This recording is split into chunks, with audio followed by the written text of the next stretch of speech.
Film dibuka di Afghanistan, memperlihatkan tim pasukan khusus Amerika, yang dipimpin oleh Kapten Johan. Johan dikenal sangat ahli, dalam membidik jarak jauh, alias sniper jitu. Mereka tengah menyerbu, markas kelompok teroris. Satu persatu pihak musuh, berhasil mereka ratakan.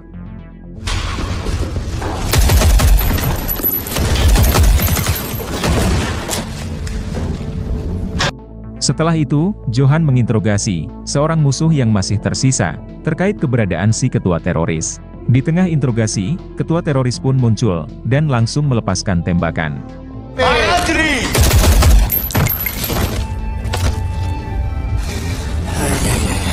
Johan berhasil membantai si ketua teroris, meskipun dirinya sendiri juga tertembak di bagian lehernya.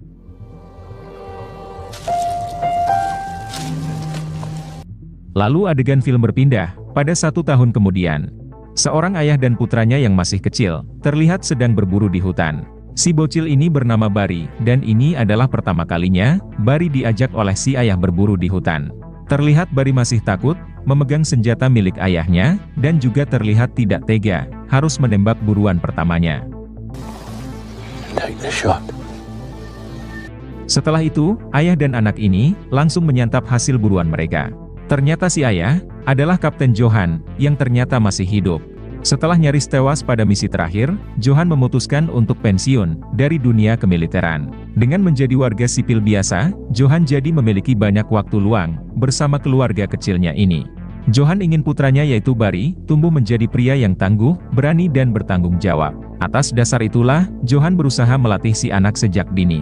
Akan tetapi, Barry yang masih berusia 8 tahun, tampak masih belum siap, menerima didikan tegas dari si ayah. Saat tengah mengkemasi tenda, Barry malah menuju ke tengah hutan, sembari membawa pisau, untuk berburu seorang diri. Pada saat yang sama, Barry dikepung oleh sekumpulan anjing liar, yang siap untuk memangsanya. Beruntung dengan sigap, Johan berhasil melindungi putranya itu.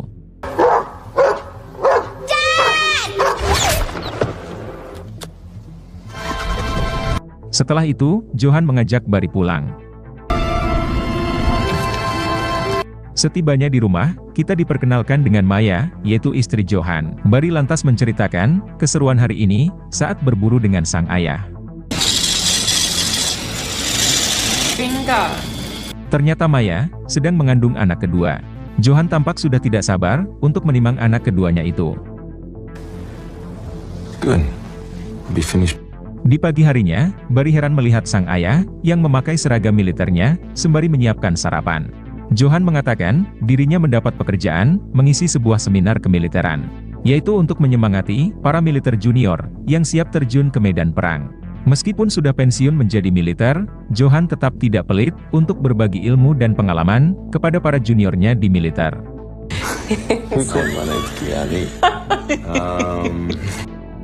Singkat cerita, Johan tiba di markas militer, dan mulai memberi wejangan, kepada para juniornya tersebut. Kemudian, latihan pun dimulai, dengan dipandu oleh Johan sendiri.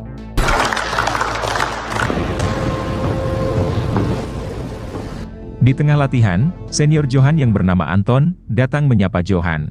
Anton sangat senang, Johan sudi berbagi ilmu, kepada para juniornya ini. Diketahui kalau dulu, Antonlah yang melatih Johan, saat masih menjadi junior di dunia militer. Berpindah ke Maya, yang tengah menuju pulang ke rumah, setelah menjemput Barry dari sekolah. Namun di tengah perjalanan, mobil Maya malah ditabrak, oleh seorang pengendara mabuk.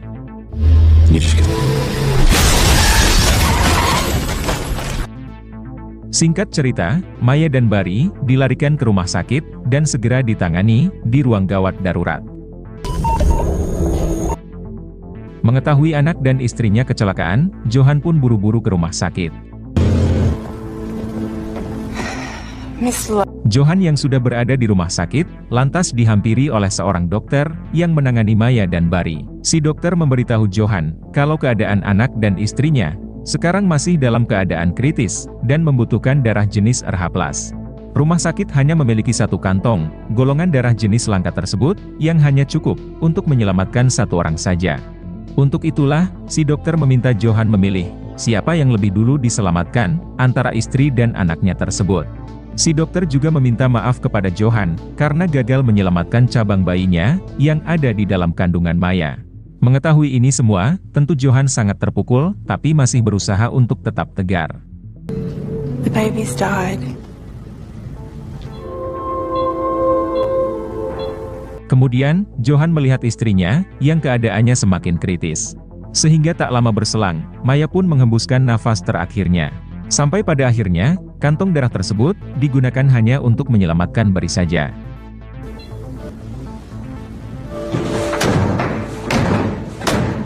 Johan yang sedang hancur, mencoba ditenangkan oleh Anton.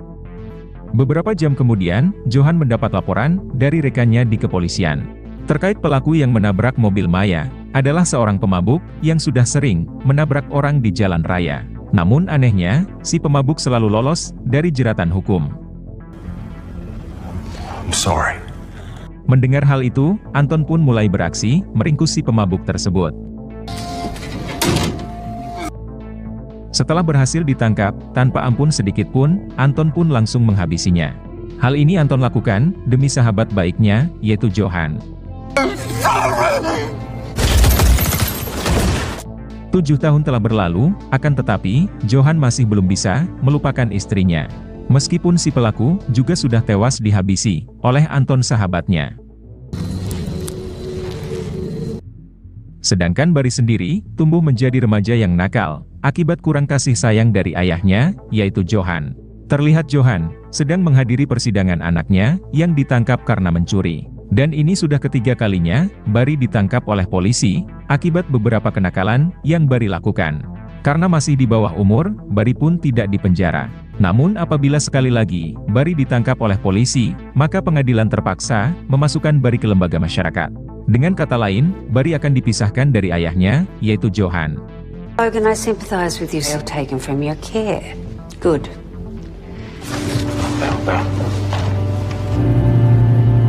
Johan yang sangat sayang kepada Barry, tidak pernah memarahi anaknya tersebut.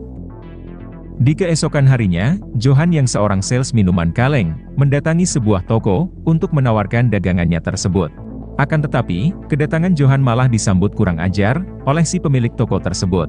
Bahkan, si pemilik toko ini, juga menghina, dan mencaci maki Johan.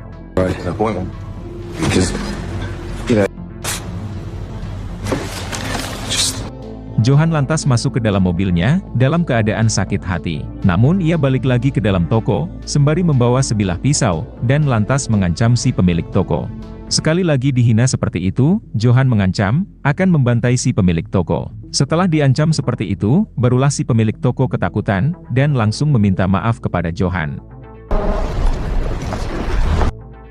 Tapi akibat perbuatannya itu, Johan malah dipecat, dari pekerjaannya sebagai sales. Si pemilik toko melapor ke perusahaan, terkait Johan, yang telah mengancam dirinya. Perbuatan Johan tersebut, tentu mencoreng nama baik perusahaan. Sehingga dengan terpaksa, perusahaan harus memecat Johan. I've got to be honest, I just, right? I've just warned you, I'll end up without a job. Yeah, I can apologize. Respect. Thank you for the opportunity. Lalu di keesokan harinya, Johan dipanggil oleh kepala sekolah Barry. Karena sudah 3 bulan, Johan belum membayar uang sekolah anaknya, yaitu Barry. Johan yang sekarang sedang nganggur, dan hanya mengandalkan uang pensiunan, yang jumlahnya memang tidak seberapa, tentu Johan merasa semakin pusing. All I'm saying is, and he won't miss anymore. Di keesokan harinya, Johan bertemu dengan Anton, setelah 5 tahun tidak bersua. Ternyata Anton, sudah lama pensiun dari dunia militer, setelah hampir tewas di Irak, sehingga mengalami bekas luka di wajah. Anton mengatakan kepada Johan, kalau sekarang dirinya, bekerja dengan geng mafia. Sehingga kehidupan Anton sekarang, sudah serba berkecukupan, dan sudah tidak pusing lagi, terkait masalah uang. Anton lantas mengajak Johan, bekerja dengan dirinya, menjadi bagian dari anggota mafia. Johan yang sedang nganggur, dan sedang butuh uang, ia pun sedikit tertarik. Namun Johan meminta Anton, memberinya waktu 1 minggu, untuk memikirkan tawaran tersebut. And then, mate, like a teenager. For what? What do you do? It's what we're good at, Corporal. Doing something with me. That's it. Seminggu kemudian, Anton mendatangi rumah Johan, dan bertemu dengan Barry. Going into another province, so I can take him to the helicopter. Did he die? He killed someone and... Johnny? Tak lama berselang, Johan pun pulang dari mencari pekerjaan halal. Akan tetapi, Johan masih belum juga menemukan pekerjaan yang cocok dengan upah yang layak. Sehingga dengan terpaksa, Johan menerima tawaran dari Anton, yaitu bekerja untuk geng mafia.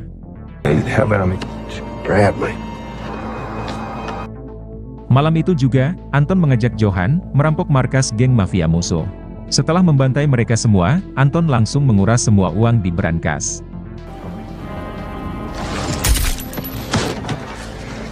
Namun tanpa diduga, anak si ketua mafia berada di kamar sebelah dan mengenali wajah Anton. Anton lantas menghabisi anak si ketua mafia guna menghilangkan jejak saksi. Johan tampak sedikit kecewa karena Anton malah menghabisi anak si ketua mafia tersebut. Anton mengatakan, ia terpaksa melakukan itu demi melindungi Johan juga. Karena si anak ketua mafia tersebut juga sempat melihat wajah Johan. Karena pekerjaan ini terlalu beresiko, Johan pun memutuskan untuk mencari pekerjaan lain saja. Meskipun gajinya sedikit, tapi uangnya halal. Dan Anton pun memaklumi pilihan Johan tersebut. Thank you. Sementara itu, Barry semakin akrab dengan geng preman sekolah, yang merupakan anak-anak orang kaya dan pecandu narkoboy. Says who? Sit down. Let's go. Sepulang dari sekolah, si teman yang bernama Tommy lantas mengundang Barry datang ke rumahnya nanti malam untuk berpesta.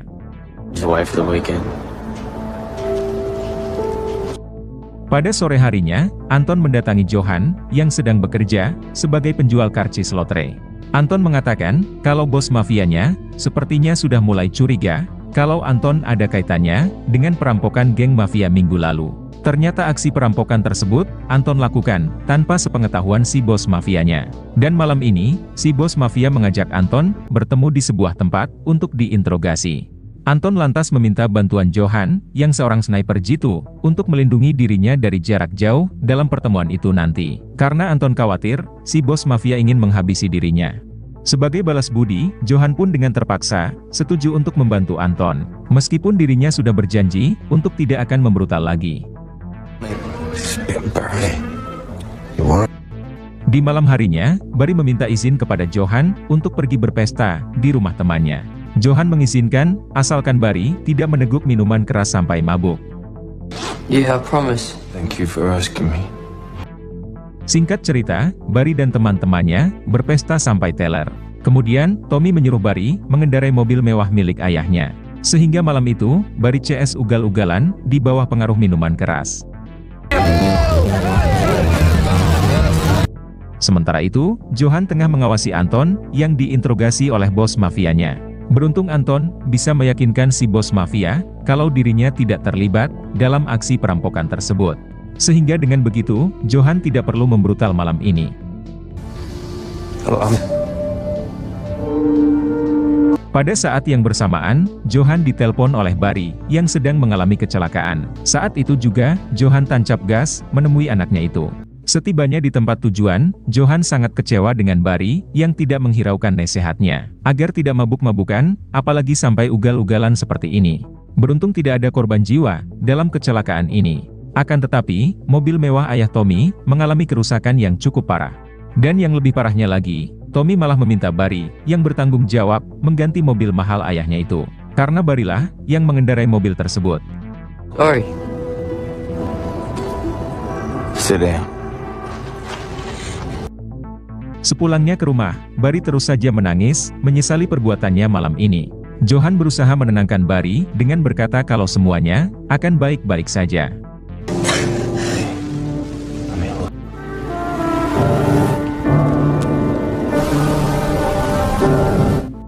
Di keesokan harinya, Johan mendatangi ayah Tommy untuk meminta maaf dan siap bertanggung jawab memperbaiki mobil tersebut. Akan tetapi, ayah Tommy malah mengambil kesempatan untuk memeras Johan guna meraup keuntungan besar, yaitu meminta Johan membayar uang 2 kali lipat dari harga mobil mewah tersebut. Apabila Johan menolak, maka ayah Tommy akan melaporkan Barry ke polisi. Johan tentu tidak ingin anaknya berurusan lagi dengan polisi. Karena apabila itu terjadi, pengadilan akan memasukkan Barry ke lembaga masyarakat dan dipisahkan dari Johan. What if I pay for the car? Yeah? Thank you for your time. Di keesokan harinya, Anton kembali meminta bantuan Johan untuk melindungi dirinya. Karena si bos mafia kembali mencurigai Anton terlibat dalam perampokan tersebut. But you... Let's get it done.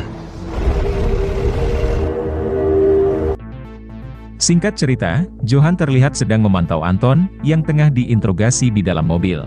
Ternyata si bos mafia dan beberapa anak buahnya berniat ingin menghabisi Anton malam ini juga. Akan tetapi, Johanlah yang lebih dulu membantai mereka semua.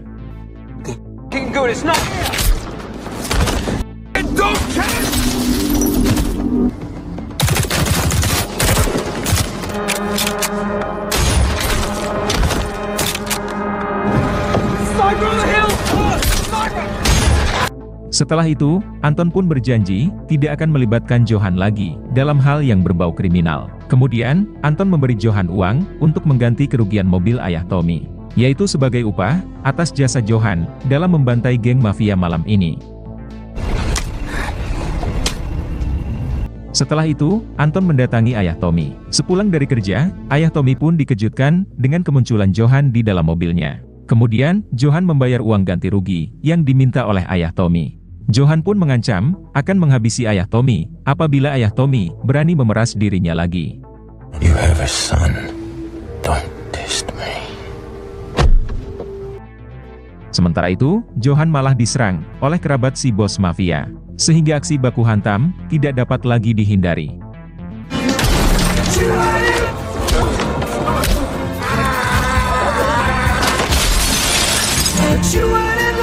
Akan tetapi, Anton berhasil menghabisinya. Di keesokan harinya, Anton mendatangi Johan untuk meminta bantuan membantai pasukan militer yang ingin menangkap dirinya. Ternyata selama ini, Anton diburu oleh pasukan militer. Dikarenakan Anton telah kabur dari rumah sakit militer. Ternyata Anton mengalami depresi berat pasca bertugas di negara Irak. Anton dianggap sebagai ancaman bagi warga sipil karena kejiwaan Anton tidak stabil dan suka membrutal. Mengetahui semua ini, tentu saja Johan menolak untuk membantu Anton lagi. Johan justru menyarankan Anton untuk menyerahkan diri saja, agar mendapatkan perawatan medis di rumah sakit militer. Tak terima dengan penolakan ini, Anton yang kejiwaannya semakin terganggu, malah ingin menghabisi Johan di depan anaknya yaitu Barry.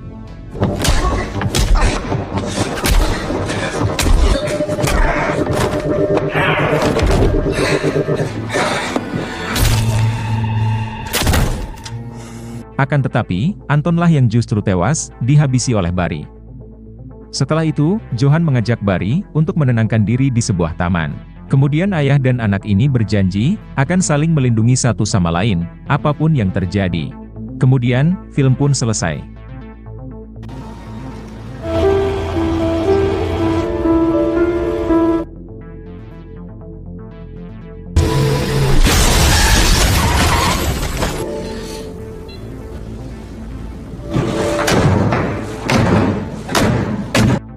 It's not